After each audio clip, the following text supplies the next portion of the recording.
हलालपुर गाँव के मेला चौड़ी 4 दिन से जुटल छ।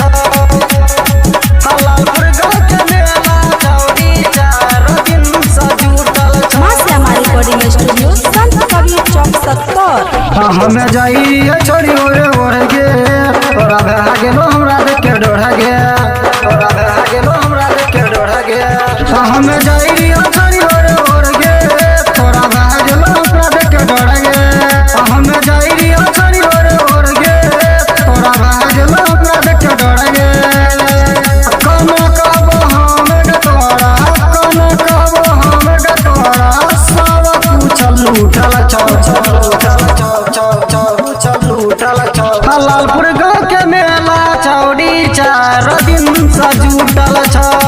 हलालपुर गाँव के मेला चौड़ी 4 दिन से जुटल छ। महादेव की म्यूजिक प्रेजेंट।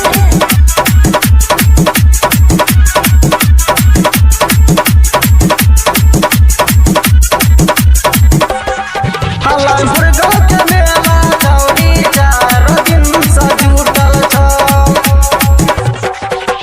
हल्ला गची पूरे गची को नकी नची मनिहारी अभी तक न छोड़ी सब फड़े छो सारी सब फड़े छो सारी सब फड़े छो सारी। हल्ला गची पूरे गची को नकी नची मनिहारी अभी तक न छोड़ी सब फड़े छो सारी।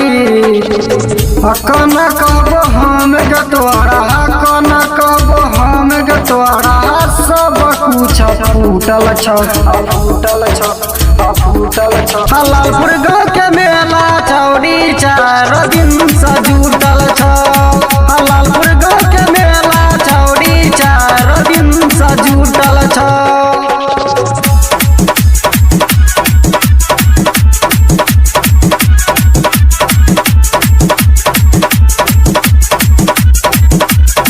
हलालपुर गाँव के मेला चौड़ी 4 दिन से जुटल छ। हम लगबै छी होटलाली मारै छै असमाइल तोरा सोनक छौरी के जोतै छियौ फाइल जोतै छियौ फाइल जोतै छियौ फाइल। हम लगबै छी होटलाली मारै छी असमाइल तोरा सोनक छौरी के जोतै छियौ फाइल। राहुल रवेद कृष्ण बेदर्दी राहुल रवेद कृष्ण बेदर्दी संगे संगे सुतल छ संगे सुतल छ। हलालपुर गाँव के मेला चौड़ी 4 दिन से जुटल छ। हलालपुर गाँव के मेला चौड़ी 4 दिन से जुटल छ।